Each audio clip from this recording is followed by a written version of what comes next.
podamos ser dirigidos por tu Espíritu para poder recibir tu palabra y encontrar en ella el mensaje que tú tienes para nosotros. En Cristo Jesús. Amén. El título del mensaje de esta mañana es Papá habla. Está basado en el Salmo capítulo 2, versículo 5. Ya escuchamos la lectura de todo este salmo, pero hoy nos vamos a concentrar de forma específica en el versículo 5.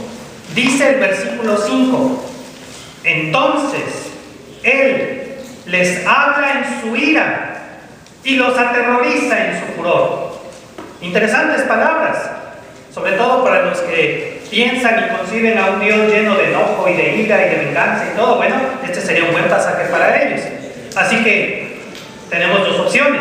Una es brincárnoslos y hablar de que Dios es amor, o la otra es analizarlo y ver qué es lo que nos dice. Así que vamos a hacer eso. En este salmo se hace referencia a un motín. Estamos recapitulando los primeros 4 versículos. Pueblos enteros, dirigidos por reyes y sus consejeros, planean rebelarse contra la voluntad de Dios. Como lo mencioné el domingo pasado, esta rebelión no está describiendo un evento histórico. No ha sucedido ni sucederá de que los reyes de la tierra se reúnan en la ONU o en algún otro consejo, ¿verdad?, y decidan rebelarse contra Dios. No está describiendo ni un evento apocalíptico ni un evento histórico. Es un poema, una canción en la cual se quería especificar algo de los seres humanos. Lo primero que se quiere demostrar es que todo intento de rebelión contra Dios está destinado al fracaso. Pero estos planes, como dice el Salmo, son un verdadero fracaso. Son tan vanos que a Dios, lejos de causarle provocación alguna, le provocan risa. Esto es lo que está expresando el Salmo. Si acaso los reyes del mundo se pusieran de acuerdo para combatir a Dios y tratar de rebelarse contra Dios, eso a Dios no le iba a preocupar, no se iba a empezar a tronar los dedos. Híjoles, está avanzando el comunismo, está avanzando el mundo musulmán, ¿qué voy a hacer? No, a Dios no le preocupa. Hablando humanamente, a Dios hasta risa le daría. Ahora, en verso 5, Dios responde a estos planes y lo hace tan apasionadamente que para el salmista son expresiones de ira, de furor. Nuevamente, y como muchas veces sucederá en este libro de los Salmos, o sea que se los voy a estar repitiendo muchas veces, se utiliza el lenguaje humano para describir algo del carácter divino. No es que Dios se llene de ira. No debemos traducir o interpretar las expresiones de los salmos de manera literal, porque para empezar son poemas, y si son poemas, pues un poema no se puede entender de manera literal, sino el sentido que tiene. No es que esté enfurecido. Esas son expresiones del carácter humano. Pero, puesto que no tenemos palabras humanas para describir el carácter divino, se usan equivalentes humanos. Pero se debe entender metafóricamente. El apasionamiento con que Dios responde a las amenazas humanas suena para nosotros como furor, como ira. Los identificamos con reacciones apasionadas. Por ahí comencemos. Dios no es el aburrido Zeus sentado en un trono y dictando leyes y castigos y todo. En realidad, lo que hemos descubierto en la Biblia, tanto en el Antiguo Testamento como en el Nuevo Testamento, es un Dios apasionado. Seguramente tú conoces personas apasionadas, tal vez tú mismo eres una persona apasionada, que cuando se dispone a hacer algo lo hace con toda la energía, con todas las ganas. Va a pintar una barda y la pinta con unas ganas que parece que está pintando la Capilla Sixtina, ¿verdad? Cuando va a hacer algo, lo hace con toda la energía, le pone todas las ganas, todo el impulso. Así es Dios, es apasionado, le gusta ponerlo todo, le gusta vivir en intensidad, en plenitud. Por eso a veces las expresiones de Dios suenan así. En realidad, lo que quiere describir este versículo 5 es el apasionado rechazo de Dios a tales actitudes de rebeldía. ¿Cómo responde Dios a nuestras actitudes de rebeldía? Apasionadamente.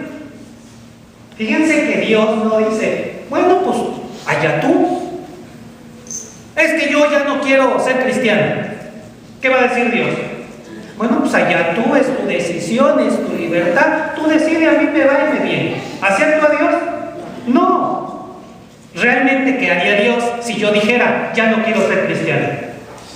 Ah, ¿cómo que no? ¿Cómo que no quieres ser cristiano? Pues eso es lo mejor que te puede pasar en la vida, es lo mejor que puede llegar a ti. Y a ver, y te voy a hacer entender, te voy a mostrar ejemplos, todo. Eso es pasión, apasionamiento. Es como cuando uno de nuestros hijos nos dice, es que ya no quiero ir a la escuela, mejor quiero vender chicles en las calles, como que ganan más dinero.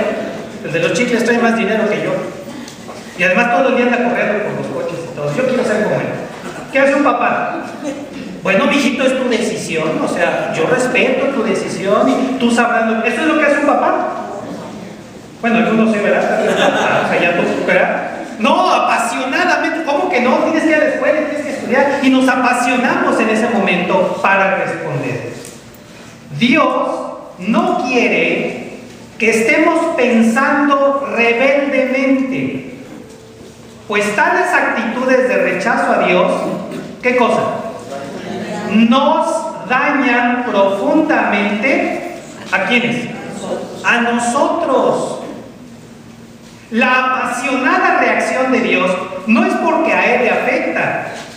A quien afecta esa actitud de rebeldía es a quién? A nosotros. Fíjense qué interesante. Dios no se apasiona porque a Él le afecte.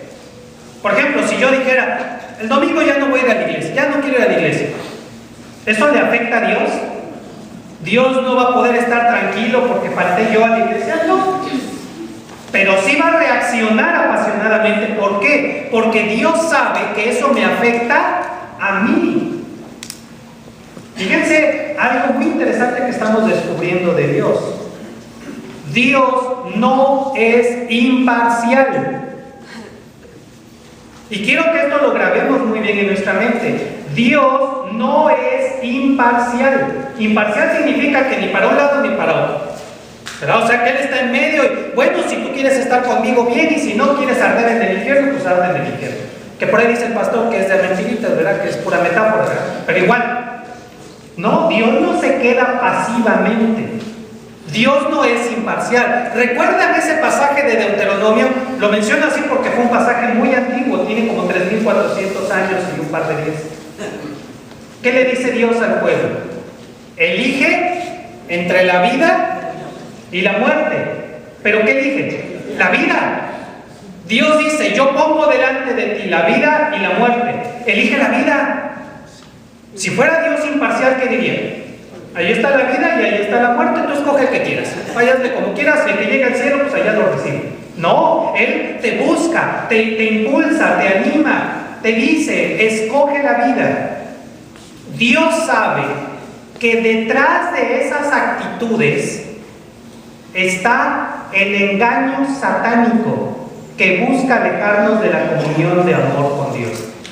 ¿Saben qué es trágico en la rebelión humana? Que cuando los seres humanos nos rebelamos contra Dios, creemos que estamos haciendo uso ¿de qué? De nuestra libertad. Es que yo quiero decidir. Yo quiero hacer con mi vida un papalote. No hay aire, pero igual quiero hacer un papalote con mi vida. Yo quiero hacer con mi vida lo que yo quiero. Y la primera decisión que quiero tomar es dejar de ir a la iglesia. Ya no quiero ser cristiano. ¿Por qué? Porque soy libre. ¿Y qué dice Dios? No es cierto. No eres libre. No eres tú el que está decidiendo. Detrás de eso, ¿qué hay? Un engaño satánico. Un engaño satánico. Satanás, encadenado, envía a uno de sus demonios Ese demonio se te para ahí en un hombro y te empieza a decir, te empieza a hablar, te empieza a decir muchas cosas, te lava el cerebro y entonces tú concluyes, ¡ah, qué gran idea tengo! Quiero ser ateo. No, esa no fue idea tuya. Es Satanás que está tratando de alejarte de la comunión de amor con Dios. Ni Satanás ni sus demonios están invitados a las bodas del Cordero. Ni modo, ese no es asunto mío, no están invitados. Pero ¿qué es lo que quiere? Que tampoco estemos nosotros. ¿Ay, por qué los seres humanos iban a estar? Si yo no voy, tampoco ellos. Y ahí está convenciendo a la humanidad, a media humanidad, de rebelarse contra Dios. Y Dios lo sabe. No es Él, es Satanás atrás de Él. Dios responde con tal pasión porque sabe que estamos en grave peligro. Y no importa que su voz suene con furia encendida, con tal de que reaccionemos. No le importa a Dios que lo tachen de un Dios iracundo y violento. No le importa. Pero si ve que nos estamos perdiendo, si ve que estamos corriendo hacia el precipicio, Él va a hacer algo para salvarnos. Cuando Dios habla, las personas que están en rebelión hacia Él pueden sentir esas palabras como expresión de furor, de ira encendida. De allí que suceda algo muy simpático. Quiero usar esta palabra porque es la que mejor se me ocurre. En medio de un sermón, hay personas que están recibiendo el mensaje de la palabra de Dios como un verdadero bálsamo refrescante. Qué bonito siento, qué hermosas palabras, me llenan de ánimo, de esperanza, qué hermosa es la palabra de Dios, siento tanta paz. Y el hermano que tiene al lado, bueno está que se mueve para un lado, para otro, ya no sabe, ¿qué te pasa? ¿También sientes bonito? ¿Cuál siento bonito? No, hombre, si está bien dura esta palabra, hay puras pedradas y todas son para mí, y me siento muy aludido, y me siento mal. El mismo mensaje, la misma palabra que para ti es algo refrescante y hermoso, para otra persona puede ser una verdadera lucha. Y tal vez haya personas que en medio del sermón están de, ya me quiero ir, ya me quiero salir, está cerrada la puerta, ¿cómo le hago? O se sienten agredidos. De seguro mi mamá le platicó al pastor, de seguro, ¿cómo es posible que me estén diciendo exactamente todo lo que estoy yo pensando y queriendo hacer? ¿Cómo puede adivinar el pastor? El pastor no es adivino. De seguro mi mamá fue y le dijo, ¿verdad? Ya está codeando a la mamá y la mamá ya en las nubes por acá, ¿verdad? Deleitándolos en la palabra. ¿Por qué sucede eso? Porque la misma palabra de Dios suena diferente dependiendo de nuestra actitud hacia Dios. Ah, con razón. Con razón, cuando tú y yo éramos rebeldes, no te hagas, éramos rebeldes. Algunos me ven así, yo, usted, pastor, yo siempre he sido cristiano. Bueno, los que éramos rebeldes, cuando éramos rebeldes, ¿qué imagen teníamos de Dios? Iracundo, violento, agresivo, limitador. ¿Qué imagen teníamos de la Biblia? Puras restricciones, puras prohibiciones, no me deja vivir, me ahoga. ¿Cómo veíamos la iglesia? Aburrida, no te deja ser feliz y todo. Cuando tenemos nuestro encuentro con Dios, todo cambia. Todo cambia. Y de repente esa misma palabra de Dios que antes la oías, bueno, ahora hasta te compras tu Biblia. Y ahora hasta la lees. ¿No te ha pasado de que te sorprendes tú mismo? Mira, me estoy leyendo la Biblia. Si yo antes había prometido que jamás iba a abrir una Biblia, yo ahora hasta la estoy leyendo y la subrayo y la marco. Antes me aburría en los mensajes, ahora hasta los disfruto, me quedo, ya acabó. ¿Te acuerdas cuando eras rebelde? Llevábamos 20 minutos del sermón y veías tu reloj. Híjoles, van 20 minutos, todavía faltan otros 20.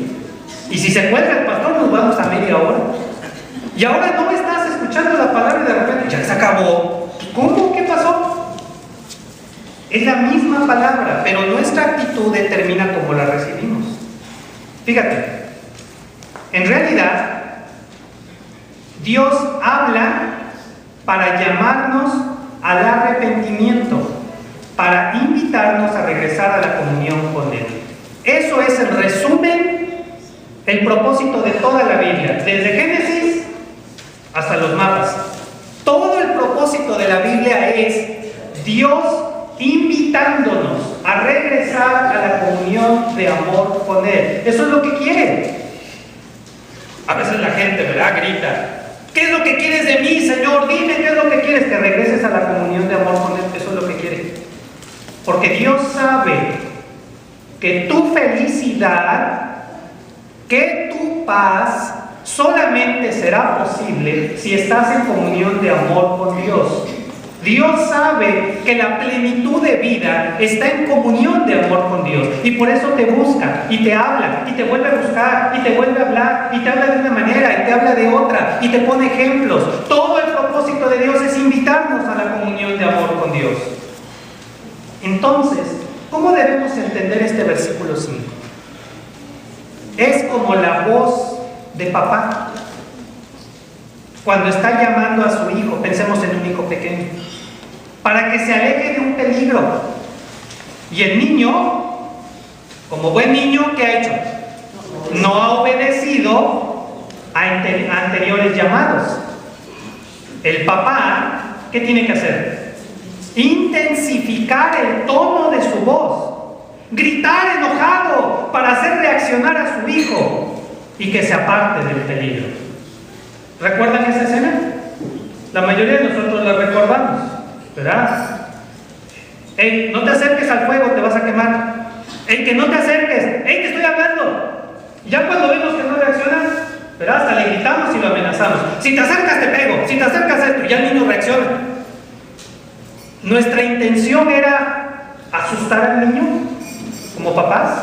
Les pregunto a los papás, no a los hijos, porque los hijos huyen, ¿verdad? Sí, la intención de mi papá era destruir mi vida. ¿Esa era la intención de papá? ¿Asustarnos? ¿Generarnos un trauma psicológico que después tengamos que estar 20 años en el psicólogo para que logre sacarnos nuestros traumas de la infancia? No, eso fue gratis.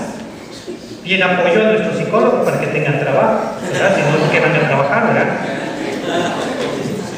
Ánimo. El propósito del grito del papá es hacer reaccionar al chamaco. ¿Por qué? Porque cuando somos niños pequeños no medimos el peligro, no vemos las consecuencias, ¿sí o no? No somos conscientes del peligro que corremos. Entonces el papá nos tiene que llamar la atención. Y como los niños por naturaleza somos exploradores, somos inquietos, somos curiosos, queremos ver, queremos tocar, queremos sentir. Entonces, ¿qué tiene que hacer el papá? Pues gritar, llamarnos la atención. Les he puesto este ejemplo.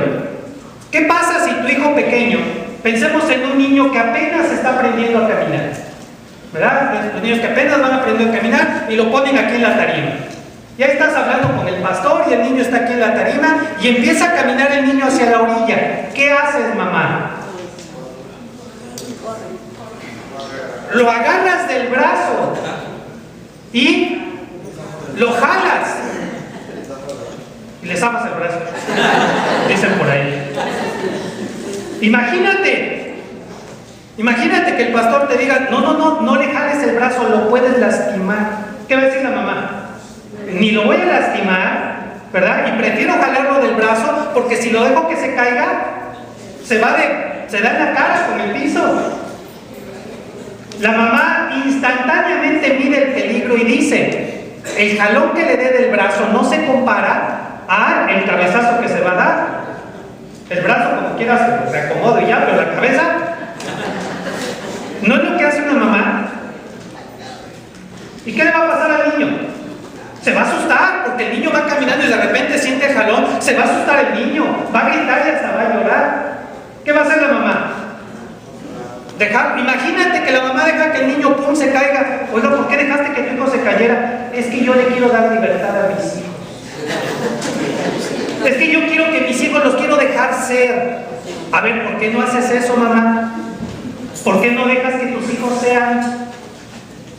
¿Por qué no dejas que tus hijos prueben a qué sabe el cloro? ¿A qué sabe la botella de pino?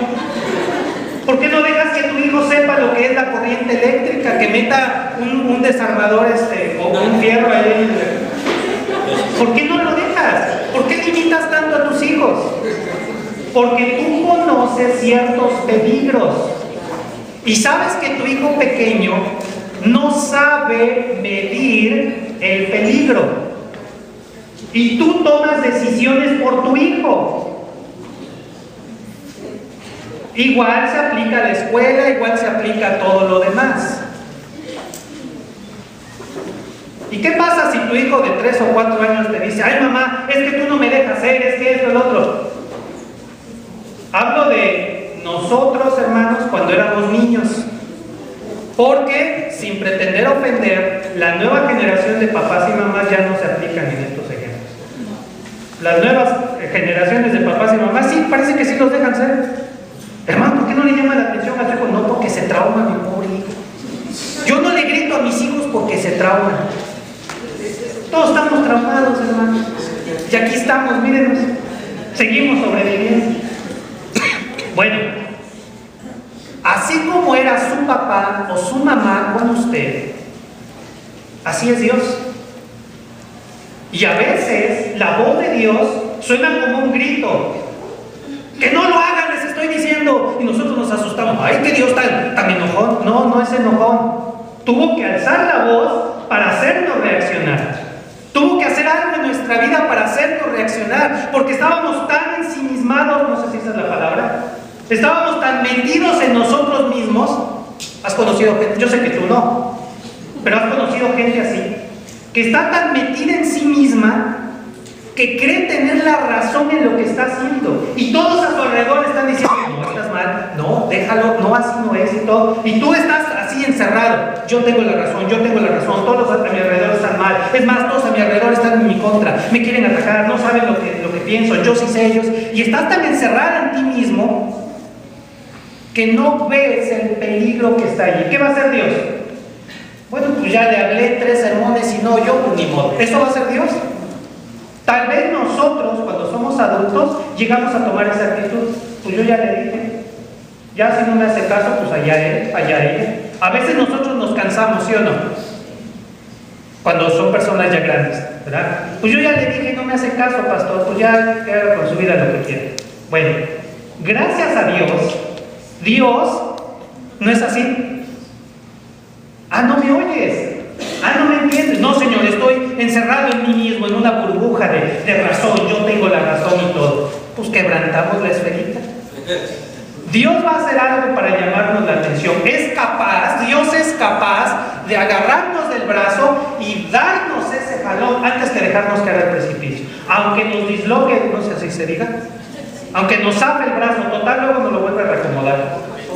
Aunque por lo que he sabido de Dios, por lo que he estudiado en la Biblia, Dios podría dejarte el brazo dislocado. ¿Para qué? Para que te acuerdes del peligro en el que estuviste. ¿En quién estoy pensando? En Jacob. ¿Se acuerdan? El resto de su vida andaba cojeando, ¿verdad? Para que cada vez, fíjense, cada vez que daba un paso, Jacob se acordaba de que estuvo contendiendo con Dios hasta que Dios le hizo ver: con quien estás peleando es conmigo, ya, tranquilo. ¿Ahora lo entiendes? Algunos cristianos, sobre todo los que ya llevan ciertos años en la vida cristiana, también traemos esas marcas, traemos esas señales, que cuando nos sentimos muy acá, esas señales nos recuerdan: ¿te acuerdas de dónde te saqué? ¿Te acuerdas lo necio que eras? ¿Te acuerdas la orilla del precipicio de donde te saqué? Y sí, Señor, gracias, gracias. Y volvemos te escucho, Señor, dime lo que debo de hacer.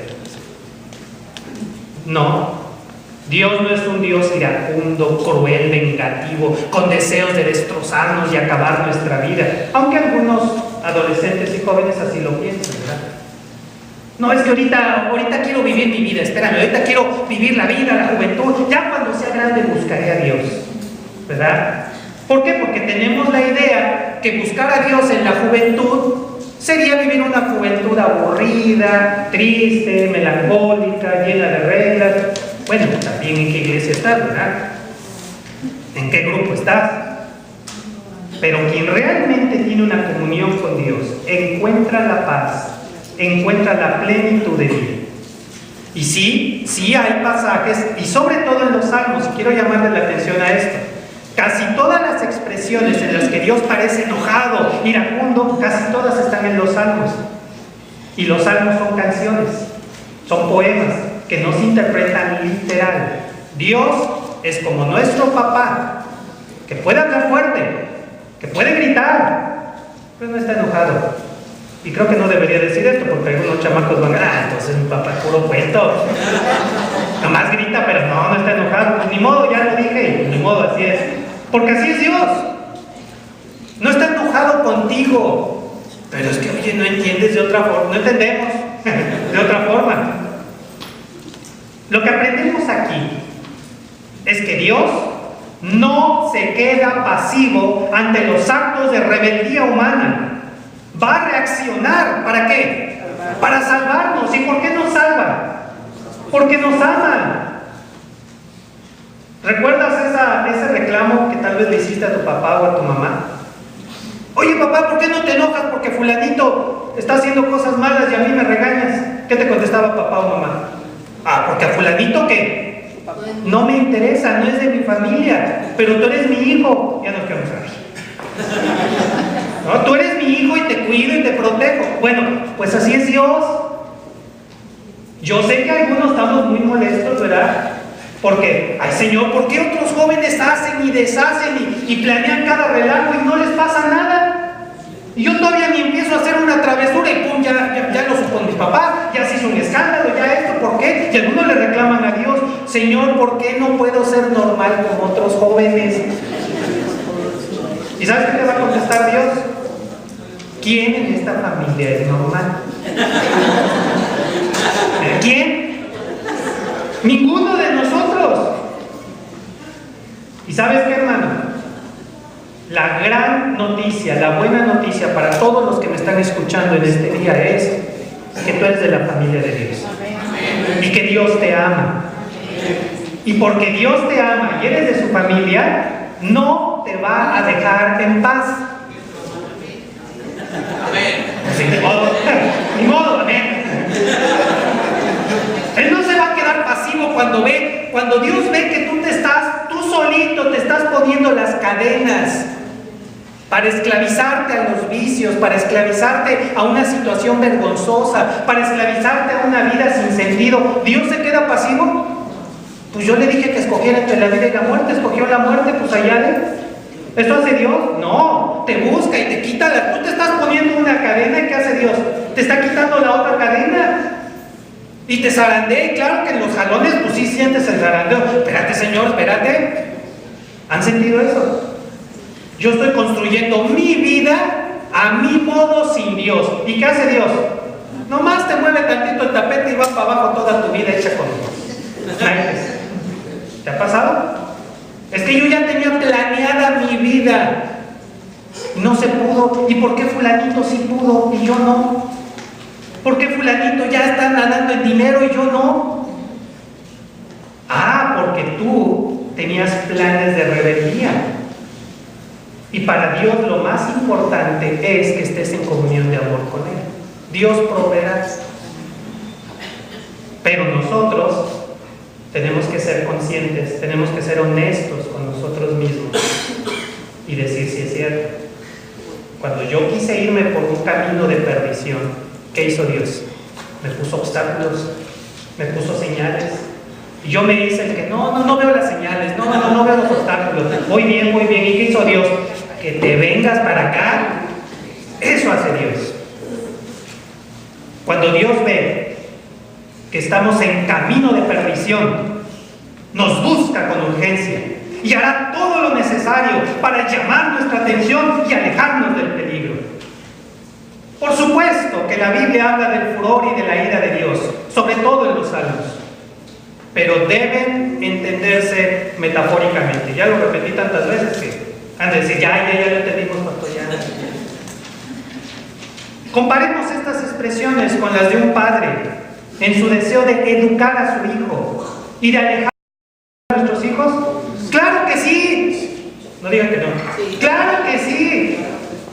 Ninguno de los papás hemos ido a un colegio para recibir una maestría en educación de niños. No la hay. Sí hay un par de revistas ahí de padres e hijos y cómo educar a tu hijo y todo, pero es imposible. Para empezar, cada hijo es diferente, ¿verdad? Lo que le funcionó a la familia de enfrente no funciona aquí. Cada familia es diferente. Todos vamos aprendiendo sobre el camino. Todos cometemos errores. Echando a perder se aprende. Ya con el tercero ya aprendimos, ¿verdad? Así que si eres el tercero en la familia, ya le existe. Muy bien. Pero debemos entender, el propósito de Dios es el mismo que el de nuestros padres. Solo que nuestros padres pudieron haberse equivocado.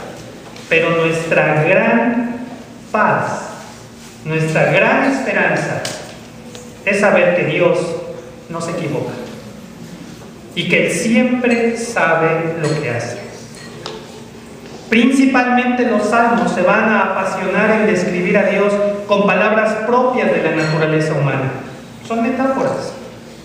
Estas descripciones humanas de Dios son siempre en relación con las personas, en su deseo de salvarnos y llevarnos de regreso a casa. Me puedo imaginar, y la imagen que me viene aquí cuando estaba escribiendo esto, es un niño de 10, 11 años que se escapa de la casa y se va con los pandilleros de la colonia, ¿verdad? Y ahí está el chamaco de 11 años con los pandilleros, ¿verdad? Se baja el pantalón, ¿verdad? Se pone una playera con calaveras, ¿verdad? Se pone la gorra al revés, ¿verdad? Y está ahí fumando ahí, porque ahí dice, yo soy de los pandillas, me van a hacer mi iniciación, que ni sabe qué es, ¿verdad? Me van a hacer mi iniciación y ya voy a ser de la pandilla, ¿verdad? Y ahí está con los pandilleros. Y en eso llega su mamá.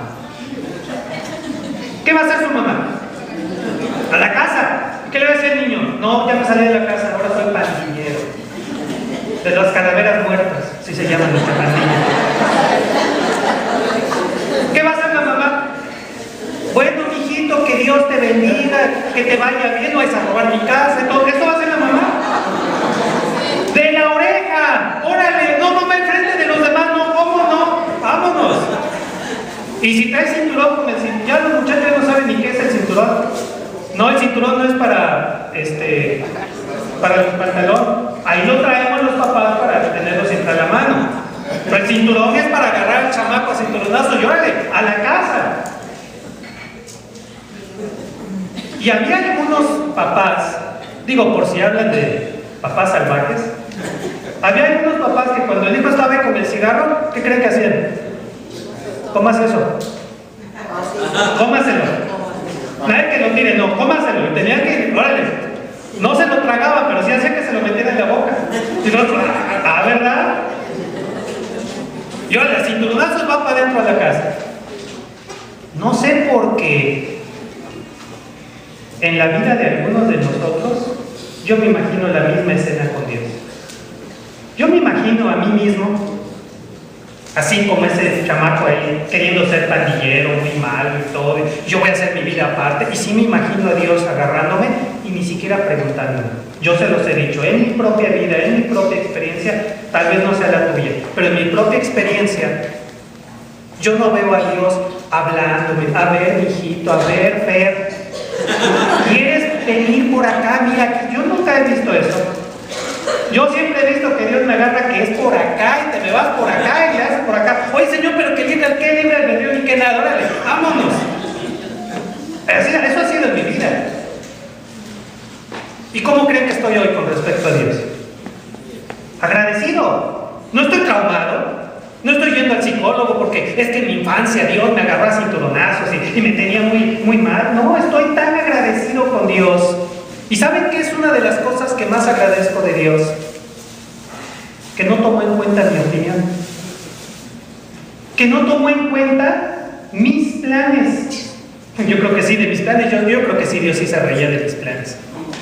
Y yo le agradezco tanto a Dios que Él nunca me pidió opinión, consejo, ni tomó en cuenta cuáles eran mis planes. Él agarró mi vida y te vas por allá porque yo digo, porque yo soy Dios. Como acostumbran los papás, ¿sí o no? ¿Y por qué? ¿Y por qué? Y ya cuando no sabes qué decirle al hijo, ¿qué le dices? Pues porque soy tu padre y punto, ya le va para adentro. Así ha sido Dios conmigo. Pues porque yo soy Dios y no soy Jehová, soy Yahvé. Órale, vámonos. Y va para adentro. Se lo agradezco a Dios. ¿Se imaginan a este chamaco de 11 años ahí fumando, pandillero y todo, y que su mamá lo deje? Cuando ese muchacho tenga 20 años de edad, 25, ¿se lo va a agradecer a su mamá? ¿Se lo imaginan a él como un gran pandillero diciendo, yo le doy gracias a mi mamá porque él me dejó ser desde mis 11 años? ¿Lo va a agradecer? No, se lo va a reclamar. ¿Por qué me dejaste allí? Yo no sabía lo que quería, hubiera sido un hombre de bien. Pero lo contrario sí lo he visto. Mamás, para aquellas que no quieren usar el cinturón, lo que yo sí he visto es a hijos e hijas ya grandes, de 30, 40 años, que en su vida nomás vieron volar la chancla y el cinturón, y de regaños y castigos no salían. ¿Saben cómo los he visto con respecto a sus padres? Agradecidos. No uno ni dos, muchos. Muchos muchachos de 30, 40 años yendo con su papá, con su mamá. Mamá, nunca te lo había dicho, pero gracias. Gracias por los regaños, gracias por ese día que me sacaste de esa fiesta y me avergonzaste delante de todos. Y empiezan a agradecerte. Fíjense, algunos de ustedes no quieren darle el chanclazo a su hijo porque después mi hijo no me lo va a perdonar. Pues puede ser que en el futuro tu hijo no te perdone, que no lo castigas, que no le pusiste límites. Pero al revés siempre sucede. Los hijos sí agradecen y sí valoran cuando les pusimos límites. Y sí se acuerdan de los papás que yo lo dejaba hacer, porque ¿qué piensan? Ni me querían, me dejaban y un día me perdí. Pues gracias a Dios, olvídense de los papás, gracias a Dios que Dios no nos ha dejado, no nos ha abandonado. Y si por allí algunos de los presentes ya estaban dando unos pasitos así de que así sin que nadie se dé cuenta me voy a alejar, creo que Dios ya te está diciendo por la buena o por la buena. ¿Cómo ves? Ya Dios nos está hablando. Estas descripciones humanas de Dios eso ya lo leímos. Estas descripciones de Dios hay que compararlas con las de un apasionado padre con su hijo. Cuando papá grita, el niño deja de hacer travesuras y se aleja de situaciones de peligro. Tales límites son necesarios en una etapa en la que no somos conscientes de los peligros. Pues, ¿qué creen, hermanos? Espiritualmente somos como bebés. Requerimos de muchos cuidados, pues los engaños y las apariencias fácilmente pueden llevarnos por senderos de muerte. Yo estoy seguro que ninguno de los que estamos aquí, desde los más pequeñitos como Adrián, hasta los más grandes como yo, ninguno de nosotros conscientemente vamos a elegir un camino de muerte. ¡Claro que no! Lo que queremos es vivir y vivir en plenitud. Pero en ese anhelo de vivir en plenitud, en ese anhelo de vivir alegremente, en ese anhelo de disfrutar de la vida, somos engañados por las apariencias. Somos fácilmente engañados. No somos malos, hermanos. No somos malos. Simplemente somos fácilmente engañables. No sé si así se conjugue, pero es muy fácil que nos engañen, que las apariencias nos deslumbren, que las voces a nuestro alrededor nos aturdan y bueno, ya voy a hacer lo que la gente dice, ya, para que me dejen en paz. Es muy fácil, hermanos. Por eso Dios nos trata como a niños pequeños. Nos habla, tal vez nos alce la voz, tal vez por ahí nos zarandee un poquito, pero qué hermoso es saber que no somos huérfanos, que no somos niños de la calle, que somos hijos de Dios. Amén. Amados por Dios. Amén. Y que Dios nos va a proteger, porque Jesús lo dijo, ni una sola de las ovejas se ha perdido. Y algunos de nosotros somos como la oveja perdida que Dios tuvo que dejar las 99, Él se encargó las 99 porque va a buscar aquella. Y ahí va por nosotros. Qué bueno es nuestro Dios. Cuando Dios habla, su palabra no vuelve vacía. Siempre produce un efecto en las personas. Es palabra viva y eficaz. Yo me pregunto, y no levanten la mano, yo me pregunto, ¿cuántos de ustedes en este momento experimentaron la palabra de Dios como un fuerte regaño? ¿Cuántos de ustedes en este momento fueron quebrantados por la palabra de Dios y tuvieron que darse cuenta, sí, yo andaba queriendo revelarme ante Dios y en este momento Dios me está hablando y me está quebrantando y me está diciendo qué es lo que estoy haciendo mal? ¿Cuántos de ustedes tienen hoy que reconocer que tal vez ni siquiera tenían pensado venir? Pero quién sabe por qué llegaron aquí. Hoy habían decidido ser rebeldes. Hoy no voy a la iglesia. ¿Cómo ven? A ver cómo le hacen. Y el caso es que aquí terminaron. Y estás escuchando esta palabra, que es para ti, para decirte que dejes de preocuparte, porque no te salen las cosas como tú quieres, porque la vida no es como tú quieres, porque ahorita la vida parece que todo está en tu contra. Deja de preocuparte por eso. Es una apariencia, es un engaño, es una forma en que las fuerzas del mal están tratando de arrastrarte a senderos de muerte. El control de tu vida está en las manos de Dios. Y Él sabe lo que está haciendo. Y Él puede transformar nuestra realidad de la noche a la mañana. Amén. Amén. Cuando la palabra de Dios puede traer consuelo, paz, estímulo, consejo. También puede quebrantarnos, también puede molestarnos, también puede incomodarnos, e igual que a nuestros hijos cuando eran pequeños, puede hacernos temblar. Yo me acuerdo que cuando mi papá alzaba la voz, temblábamos los tres, empezábamos a temblar. Había un cierto tono en la voz de mi papá que cuando sabíamos que empezaba a hablar en ese tono, ya nos calmábamos y temblábamos, porque sabíamos que lo que seguía era el cinturón, la cuchara de palo. Mi papá nunca fue de la chancla ni nada de eso. Él fue de la cuchara de palo. Que sí les he platicado que un día se rompió esa cuchara. De tanto que nos daba un día conmigo, ¿cómo es que se rompe la cuchara?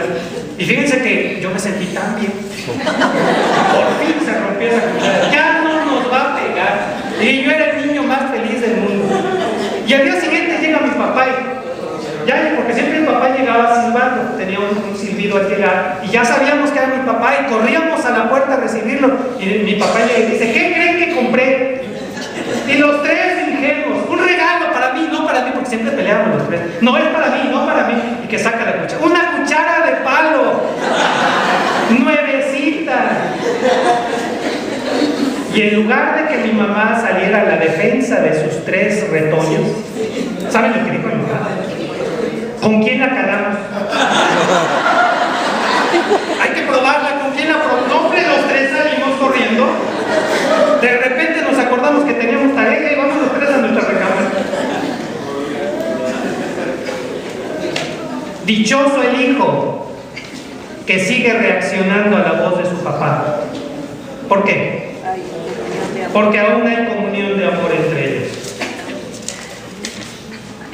Si todavía tu papá o tu mamá, utilizo la figura de papá porque estamos hablando de Dios como papá, pero se equivale también para tu mamá. Si todavía la voz de tu papá o de tu mamá te hace reaccionar, es símbolo de que todavía existe una comunión de amor entre tu papá y tú. Fíjate bien, no importa que tengas 30 años o 40 años, pero si todavía tu mamá habla y tú te quedas, es que mi mamá dijo, quiere decir que todavía hay esa comunicación. Y te felicito, dichoso eres, porque todavía reaccionas a la voz de tu mamá o de tu papá. Qué dichoso eres. No te avergüences de eso, no te sientas mal por eso, ni tampoco vayas con el psicólogo a decirle, ayúdame a superar este trauma, tengo 30 años y todavía me habla mi mamá y me pongo a temblar. Entonces, no, al contrario, qué bueno. Por supuesto, lo contrario es trágico. Qué trágico, qué triste es la situación de ese joven o esa jovencita, que su papá o su mamá puede hablar de mil formas y ya no reacciona. no le importa. ¿Saben qué significa? Ya no hay comunión de amor entre ellos. Se rompió ese vínculo de comunión. ¿Y qué le queda al hijo? Ya no tiene límites. Ha perdido la principal comunicación entre padre e hijo. Pero, dichosos nosotros, hermanos, que aún reaccionamos a la voz de nuestro amado Padre, pues aún hay comunión de amor con Él. Amado Padre Celestial, al escuchar el mensaje del día de hoy, al experimentar esa dulzura de tu palabra y también ese quebranto en nuestro corazón, reconocemos que somos dichosos, porque todavía reaccionamos ante tu palabra.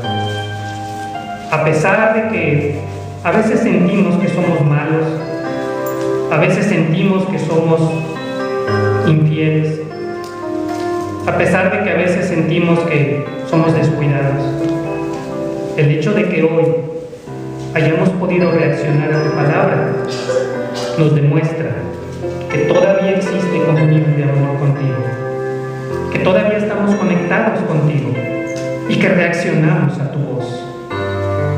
Gracias por ser nuestro Padre. Gracias por amarnos como tus hijos, porque tú nos adoptaste en tu familia.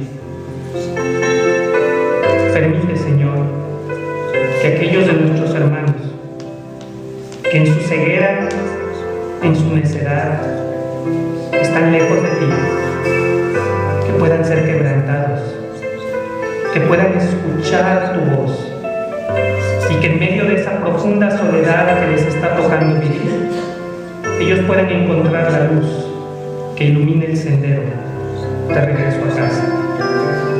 Con el corazón en la mano, con la mayor honestidad, te pedimos que tomes el control de nuestra vida en tus manos, que nos tomes de la mano, como papá tomaba nuestra mano cuando éramos pequeños. No permitas que nos soltemos de tu mano. Toma el control de nuestra vida. Toma las decisiones en nuestras vidas. Llévanos por el sendero de tu voluntad. En Cristo Jesús.